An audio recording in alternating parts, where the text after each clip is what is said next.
absolutely horrifying. It turned out your mother, who's 85 years old, had been kidnapped by Hamas gunmen on motorbikes and taken into what was described as a spider's web of tunnels underneath Gaza. Did you have any knowledge about where she'd been taken or what was happening to her?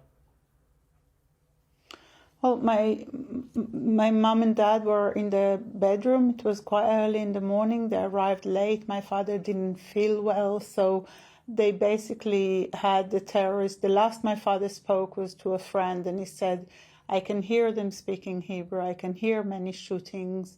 And shortly after that, we lost connection with them. Then we know now, we knew afterwards that there were shots in the door. At that time, we thought they were taken together. At that time, we were just desperate, thinking they probably didn't survive or their health is too frail. And when my mom came out of the ground, it was like a miracle because we really didn't know that she was alive. And just seeing her face, seeing her gesture. And then she told us that our father was shot and that he was injured. And so my mom was very pessimistic. And so for the last months, we've just been really so pessimistic about the chance of somebody as old and frail and with complicated medical needs to survive this ordeal. And then about 3 or 4 days ago, with the first women and children that came, one of the hostages actually told us that she was with my father in the same space for several days, that he was injured in his legs from being drugged, when he was being pulled, that he was injured in his hand, but that he was alive. And that's really the first time we heard he's alive. At the same time, we're also hearing more and more and more stories about the horrific conditions that they're subjected to. And so many of them did not receive medicine, even simple medicine that over 50-something days can really cause huge medical problems. Everything is a problem there. There's levels of torture. To think that they're on a holiday camp is part of the psychological warfare being waged against us. It's mind-blowing to me what you're having to endure here, along with all the relatives, of course, of all these hostages, because the people that were taken were in the main either elderly or they were children, babies in some case. It's beyond horrific. But I guess that you've had some great news, obviously, that your mother came out, and you've also had some great news that at least you know that as of several days ago, your father's still alive. That must be a huge comfort to you, notwithstanding the fact he's still trapped inside Gaza. Well, we know he was alive about over a month ago. That's where we estimate that they crossed paths, that hostage that returned and my father. So we do not know. And the situation is absolutely desperate, absolutely horrific. I think that Alma Abrams she came back in a really bad condition, just purely due to neglect for the fact she was not getting her medicine. These are innocent people that were elderly people that were dragged from their home, that saw their families being murdered. These are people that are coming back to such a complicated, altered reality. You know, we are uprooted, our homes are destroyed, people coming back, but they don't know their brother or their son was murdered. It's wonderful to have them back. They are our light at this great darkness. Your father was a very well-known peace activist who would drive sick Palestinian children to hospitals in Israel. He spent his life in the peace movement. This is what he wanted, was to have two nations living peacefully side by side. And he believed you would make peace with your enemies. This has been what his life's been about. And yet there he is now, in Gaza, being held by terrorists, and you've no idea what may happen to him. Yeah, I think my father's story complicates the situation for people who would like to just cheer for one team. And I think that in this part of the world, there are many people that realize that our capacity to live peacefully is only if we find a way to live peacefully alongside our neighbors. Sharone, I'm so sorry for what you're going through. I said it at the start, I'll say it again now. It must be agony for you. And I hope your father is released very soon, that your family can be reunited. But as you say, it's so much more than just them. You know, they lived in a kibbutz with 400 people, 80 at least were killed in the most barbaric manner. These are people they've known sometimes for decades, close friends. And the horror of that, well, I'm sure will live with all of them, the ones who survived for a very long time.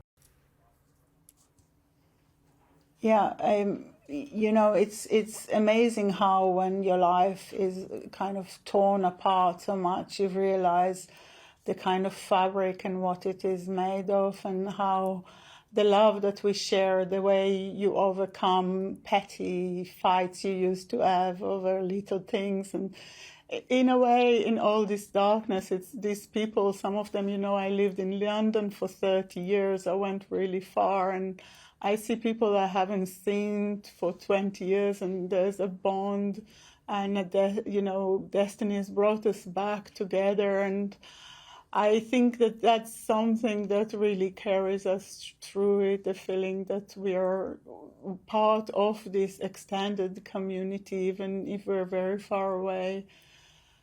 And I think also, you know, people have shown great generosity and kindness towards us. And in a way, that also makes me feel that, you know, that we will have to find a way forward to this, that the legacy of these events, and we are learning every day new things. We are learning about rape, and we are learning about beheading, and we are learning there's thousands of stories, and the ordinary stories are just things that would have, you know, been covered in the news for weeks for one of them, and there's thousands and thousands of these stories. The scale of it is overwhelming. There were 240 hostages. We are now down to 166. Many of them are, you know, connected to other hostages, to people that were murdered. My heart is with all of them, with the fathers who are there. So there's children who came back to find that their parents were murdered. There's children who came back knowing that their father is still there and they don't know when they will see him. There's such a huge level of trauma. There's such a complicated situation that unfolds here. Sometimes it makes you feel really so desperate, and yet, you know, I know, because I'm a parent myself, that we have to come out of it and let it be the catalyst for more than just more war. Sharone, this is a difficult question, but I'm curious what you feel about this. As obviously Israel's response has been militarily overwhelming in Gaza. A lot of destruction, many homes wiped away, tens of thousands now of Palestinians have been killed, including thousands of children. Obviously had nothing to do with any of this. What do you feel about the Israeli response? As a human being, I find the loss of life, and I spend quite a lot of my time reading about it and trying to educate myself about it. I find this loss of life horrific. I also find that there was a very frail coexistence that was shattered on the 7th of October. And it's very hard to understand, to me at this moment, what is a good response and what isn't. I think that we are dealing with a horrific terrorist organization that is worse than ISIS, it's worse than Hamas, than Boko Haram. And so it's very easy to just say, don't do anything. But I don't know, then what do you suggest? One thing I know for sure is that it cannot possibly be that the people who have, you know, come to us and raped and slaughtered and murdered us and trained for it and premeditated every element of it. I cannot believe that these people come back home and are kind to their own people. So I think that the Palestinian people deserve better than Hamas too. And I think that that is something I'm sure about it. I'm not a military strategist, and I'm running on the pitch like hell, trying to save my my loved ones. So it's not the best moment for me to kind of think about what is the best strategy for it. I lament tremendously the loss of life. I believe still that we will have to make peace with our enemy one way or another. I believe that my people have endured such a horrific trauma that we cannot contain it. We cannot contain it. We cannot contain the mass rapes. We cannot contain the killing of babies, the tearing out of babies out of their mothers. We cannot contain it. So at this point, it's really hard for me to tell you what will be a good strategy. Yes. I don't know. I know what I want. I want nobody to suffer from this ever. Yes, I completely agree with you. And you say it so eloquently and so powerfully. Just finally, Sharone, how are you doing? This must have been the worst time of your life, of course, but how are you coping? Are you sleeping? Are you getting enough support? I feel very surrounded by love. I spend a lot of time with my mom. My mom, life has changed so much. We're just trying to relocate her and find our feet in my parents' house was the center of our world. All of us are all of a sudden on the world stage playing, to the audience. I don't know how to say it.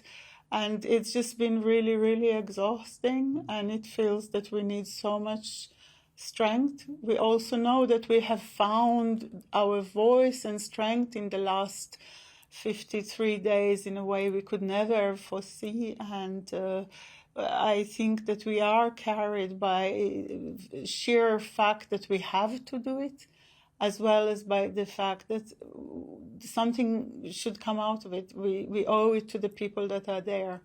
And I think the fight is working. This deal is the most important thing. We need to now continue it very, very, very, very carefully, make sure that it's not going to be stopped in the next 2 days, but that it continues to the full maximum. And then we have to press on all governments, on the Qatari, on the Egyptian, on NGOs that have failed us miserably on the 7th and since. On all these people, we have to press on them to continue to bring these people back home, and then we can start really thinking what has happened, what could be done differently, whether Israel later. Now it's just about returning these people home. They're in horrific condition. Their life might end very quickly for all sorts of various reasons.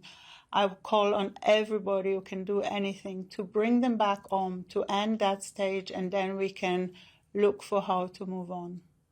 Sharone, thank you so much for joining me. I wish you and your family all the best. I hope and pray your father is home with you soon. But I thank you for joining me, and I wish you and all the families of all these hostages who are living this unrelenting nightmare, I hope it is over soon for all of you. Thank you very much.